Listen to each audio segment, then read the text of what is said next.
Hi everyone, I'm the Muffin Man. Welcome back to my swamp. Today I want to talk about Disney's newest film, Wish. Wish is a special film in the Disney catalog as it's a film celebrating the Disney Centennial and it's about a girl named Aisha who lives in the city of Rosas. The story is centered on her wishing upon a star which causes a magical star to fall from the sky to fight back the evil king of Rosas in order to reclaim the stolen wishes of the kingdom's inhabitants. I was interested in Wish when its trailers released because it showed promise with its art style which slightly differed from the hyper-realism of other Disney films, and the return of an actual Disney villain. It really had potential to be great in my eyes, so I was a little bit surprised when the plethora of reviews coming out calling it bad because I expected Disney to put their utmost effort into the movie that was supposed to celebrate their 100th anniversary. I decided to watch it myself and I can firmly say that Wish was mid. I know, I really outdone myself. I guess I'm gonna be the 957th YouTuber beating this movie with a stick, and I don't want to do that, but it's not really giving me anything to work with. Wish is not as bad as most claim it to be, but I think the reason for a negative reception is because despite Wish being a celebration, a representation of 100 years of Disney stories, it comes off as a bland imitation of everything that came before it. And for a lot of people, something that makes you feel nothing is worse than something being objectively bad. Spoilers ahead, obviously. Let's start with the characters first. Characters are the things that drive the narrative, and without them, there would be no story. So it's important to make them compelling to keep the audience invested in the story and interesting to increase the chances of rewatchability. Unfortunately, Wish fails at this mainly because the characters lack a sense of identity. Take Aisha for example, the main character, the protagonist, the one we are following throughout the story, the one who the audience should be invested in the most. But despite all of that, she's simply a great value imitation of the Disney protagonist that we had before. She's like if Rapunzel, Anna, and Mirabel were stripped of everything remotely unique about their characters and the traits that remained were overemphasized. What we have left over is one of the most generic characters I've seen in a while. Aisha has nothing that sets her apart from other Disney protagonists. She's just a cliche, excitable, peppy, and adorable protagonist that we've seen done before miles better with other Disney protagonists such as the aforementioned Rapunzel, Anna, and Mirabel. I guess her unique trait is that she cares too much, which is blatantly stated by multiple other characters in the movie, but that's really all we have for her character. She doesn't even contribute much to the main plot either. Star is the one that moves the plot forward in any capacity, while she's just also there. Aisha doesn't have anything blatantly awful about her character, but she doesn't really stand out.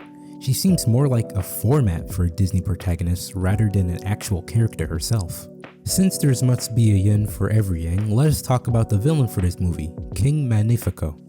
He is the best character in this film, but his potential was unfortunately squandered by the writer's indecision with the direction of his character. His character has a drastic shift from a character with sympathetic reasons for his actions to just a cartoon villain. I'm not saying that a character having a tragic shift from good to evil cannot exist, because Magnifico is not an example of that, but rather of a character who changes villain archetypes halfway through the story. He feels like two different characters rather than a character who progressed through the story.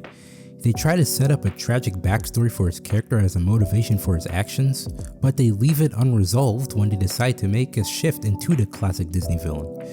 This makes it so that we don't really understand his true motivations for his actions, so he comes off as hollow in contrast with other Disney villains who have a good understanding of their motivations, as the writers for those movies were decisive on the tone they wanted the villains to set for the entire movie.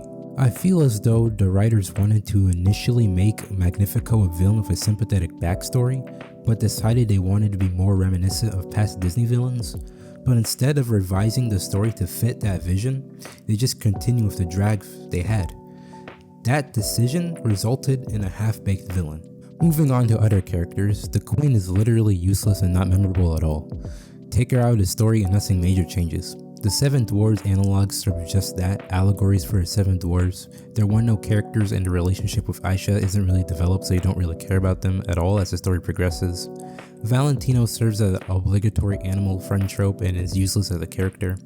He became worse the moment he started talking and should honestly just been removed from the story altogether, as Star accomplishes everything that Valentino does, but is actually relevant to the plot. Star is a star that moves the story forward. Notice how I covered a side character in like 1 to 2 sentences each? This is because this movie's entire ensemble isn't compelling nor interesting in the slightest. This cast is more akin to a series of tropes rather than actual characters. So the characters are boring and unremarkable. Well, at least there's the music, right? We can always count on Disney to make amazing songs regardless of the quality of the movie, right? Right? Well, surprisingly, the music is as bland as the rest of the movie. I am honestly shocked at how little effort Disney put into this music soundtrack, especially since not only their music is one of the main reasons why people tune in to watch their movies, but also because this movie was their 100th anniversary film.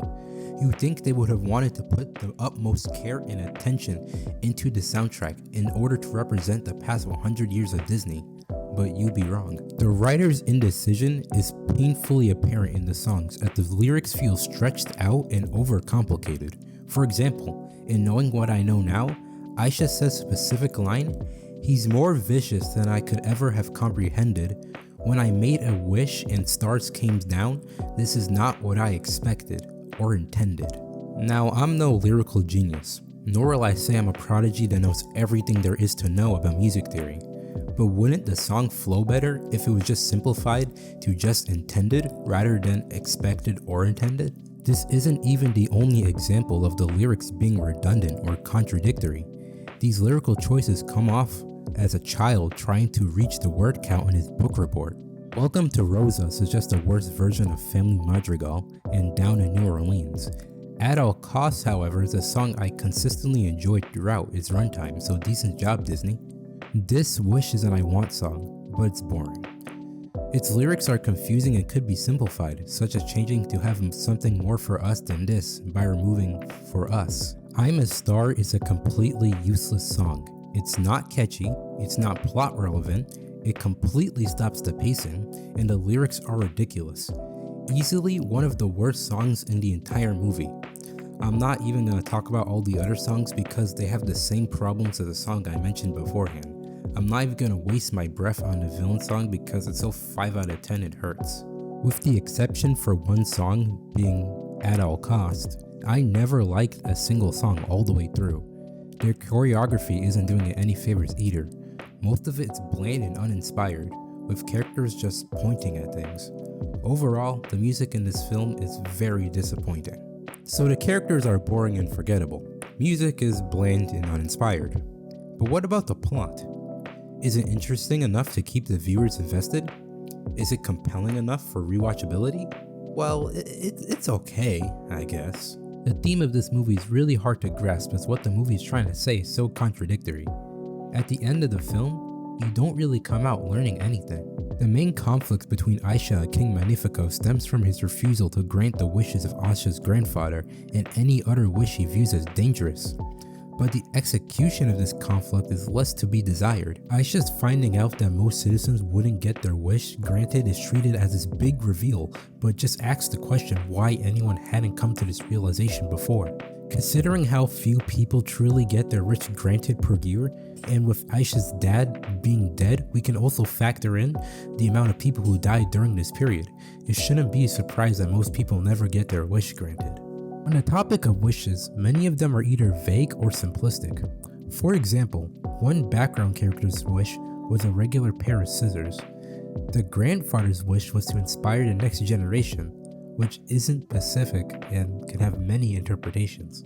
Additionally, there's even a noticeable difference in demeanor when your wish is taken away, as the sleepy allegory became gloomier after Magnifico took his wish. Top that all off with the fact that you forget your wish after it's taken by Magnifico. You wonder why anyone would want to give their wish in the first place. As a side note, the animation has been a source of contention as many found themselves disliking it. but I never really had a problem with it. I just thought it was a great value Puss in Boots too. But if there's one issue I had with it, is that there doesn't really seem to be a direction of the animation. Most animated movies have a clear style and vision, but Wish feels like it's just doing it out of obligation. In other movies, the animation style feels necessary. It feels like it has to be this specific way, or the movie will be lesser without it. You don't really get that same feeling with Wish. Back to the discussion at hand. Magic is boring and poorly utilized. Star only uses it to make things big or make things come to life. Malefico utilizes an evil book of spells that turn the user completely evil. But the way it's portrayed is boring, as all you really see out of it is that it's green and can chain people to the ground. That's really it. Also, later in the story, the main characters use a special oil that lets you look through the book without getting corrupted, and there's no explanation why Magnifico never used it himself or where it came from. The way Magnifico loses is very generic, they just sing and win. Overall, Wish's plot is very generic. It makes you feel indifferent rather than invested. So let us recap. If the characters are hollow tropes, the music is uninspired, and the plot is generic, then why should anyone watch this movie? What is the point of Wish? That's the question I asked myself when I saw this movie. This movie is a celebration of 100 years of Disney in name only. All it does is remind you how better the previous films were. It makes you ask yourself, why should I see this film instead of all the other Disney films which do the same thing that Wish does, but 100 times better? I honestly don't know the answer to that question. And for that, this movie is the epitome of 5 out of 10. It's not a bad movie in any sense of the word. I mean, how could it be? It's literally nothing. But anything that's remotely amiable in this movie, I can guarantee that it's in another Disney movie and done properly. Just watch Encanto, just watch Tangled, just watch The Princess and the Frog, just watch anything else. I hope you enjoyed this video. Please like and subscribe. Thank you for watching.